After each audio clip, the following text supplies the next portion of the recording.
coq à l'âne parce qu'on a vu une image là de ratop nu, c'est comme ça que ça s'appelle. Oui. C'est vous qui m'avez suggéré, Gilles Ferrand, de rajouter dans les images. Parce qu'on a fait des études de longévité sur ces animaux-là et que c'est assez extraordinaire. Donc je reviens un petit peu sur le sujet de la longévité. Voilà, il est là. Donc je trouvais que c'était bien par rapport à la table ronde d'avant sur les monstres, puisqu'on peut voir qu'il n'est pas, voilà, esthétiquement, c'est pas top. Joli. Voilà. Oui, c'est quand on a discuté, vous m'avez demandé un peu un certain nombre de choses concernant la longévité, et on discutait avec un collègue, il m'a dit mais ce rat-taupe nu, il est particulièrement intéressant. C'est un rat qui vit 10 fois plus longtemps qu'une souris, donc à peu près 30 ans, et 7 fois plus longtemps qu'un rat. Ce qu'il faut voir, c'est que pendant les 20 premières années de sa vie, sa physiologie cellulaire ne bouge pas. C'est-à-dire qu'on le prenne à 18 ans ou qu'on le prenne à 1 an, les cellules font exactement la même chose. Donc il vit beaucoup plus longtemps, il a développé des mécanismes qui permettent de vivre beaucoup plus longtemps. Après 20 ans, ça commence à se dégrader un peu. Et surtout, ce qui est intéressant, c'est que souvent le vieillissement, il est lié, un des mécanismes du vieillissement, c'est la sensibilité que l'on a vis-à-vis de l'oxygène. C'est-à-dire qu'on vit dans un milieu qui nous oxyde, alors que ça nous procure de l'énergie, mais ça nous tue en même temps. C'est pas, voilà, il y a une espèce de paradoxe biologique autour de ça. Lui, il subit aussi ces conséquences-là, mais il a une capacité de résilience qui est extraordinaire vis-à-vis de ces mécanismes qui visent justement à dégrader nos cellules. Il arrive à résister beaucoup mieux que l'être humain, que nous. Ce qui est intéressant, c'est que par exemple, Google a investi une somme assez importante pour mettre en place une équipe de recherche pour travailler sur ce modèle animal et comprendre réellement au niveau biologique les mécanismes sous-jacents, avec évidemment toute l'arrière-pensée qu'il peut y avoir de Google sur les questions d'immortalité, de longévité, etc. Merci. Je reviens sur l'inégalité d'accès aux soins. Sylvie Denis, dans la saison des singes, vous en faites même un moyen de pouvoir, quoi.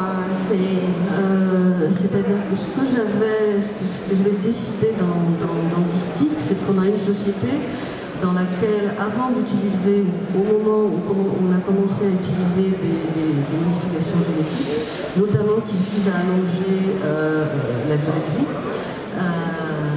les gens se sont posés des questions éthiques et ont décidé que tout le monde bénéficierait d'une chose qui s'appelle le kit de base et qui donne à tout citoyen les mêmes avantages génétiques de santé basiques, des bonnes dents, une vue correcte, ce genre de choses.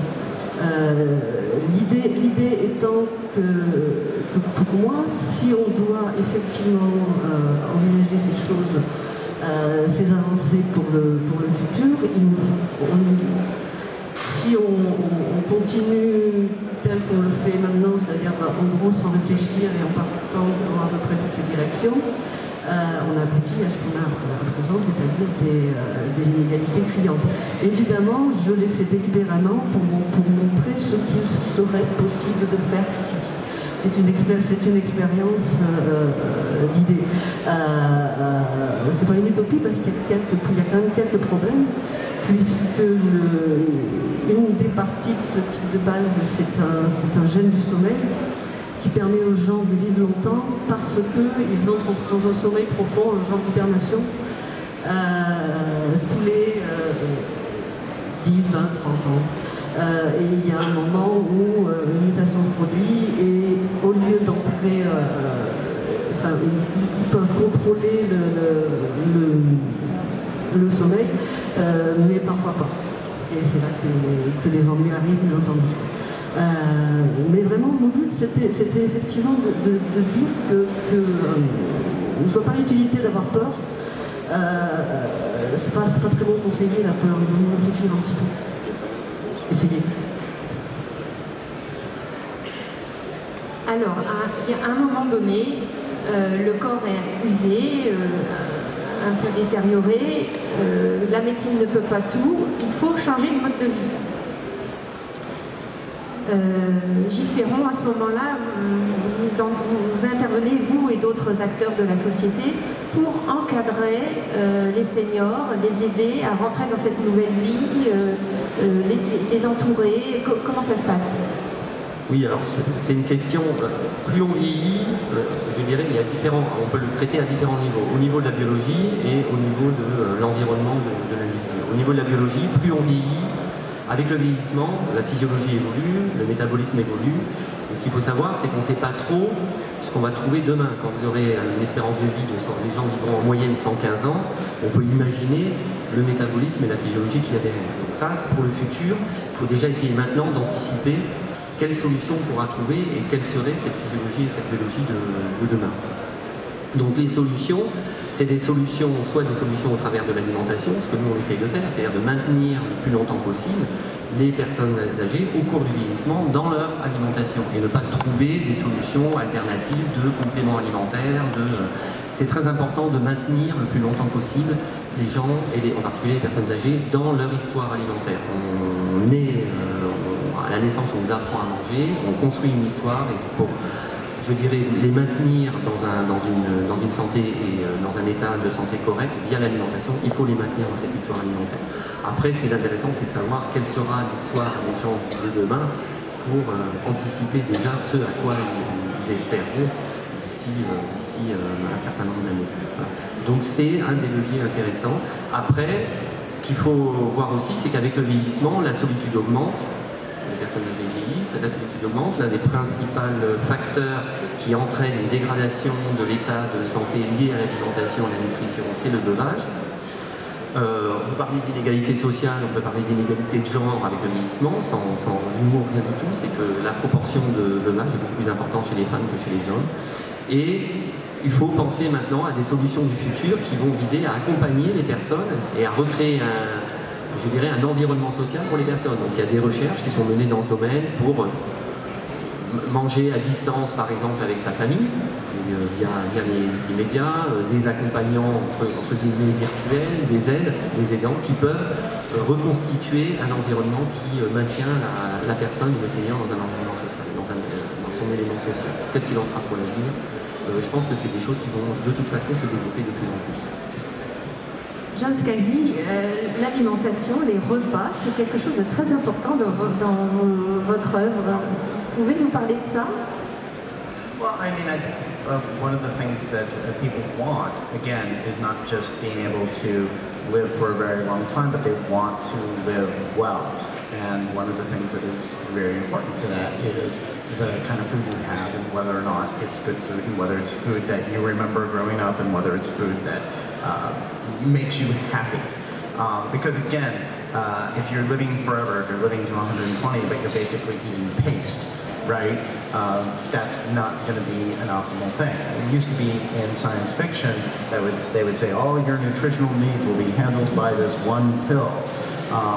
And that was science fiction focusing so much on the technological possibility that it forgot the essence of human nature, that people aren't going to enjoy just taking a pill. They actually do want to sit down with friends. They do want to socialize. We had a dinner last night where it was 3 hours and people were, talking and laughing and enjoying themselves and having a very good time. But frankly, in the future, if they were like, you're not going to sit down, here's your pill, okay, talk for 3 hours, that's not going to be something that people want. So yeah, I think food is absolutely important. And one of the things that you do worry about is, for example, particularly if you are taking people out of a biological construction and putting them in a technological construction, like if you are giving them robot bodies or something like that, then what happens with things like socialization through meals?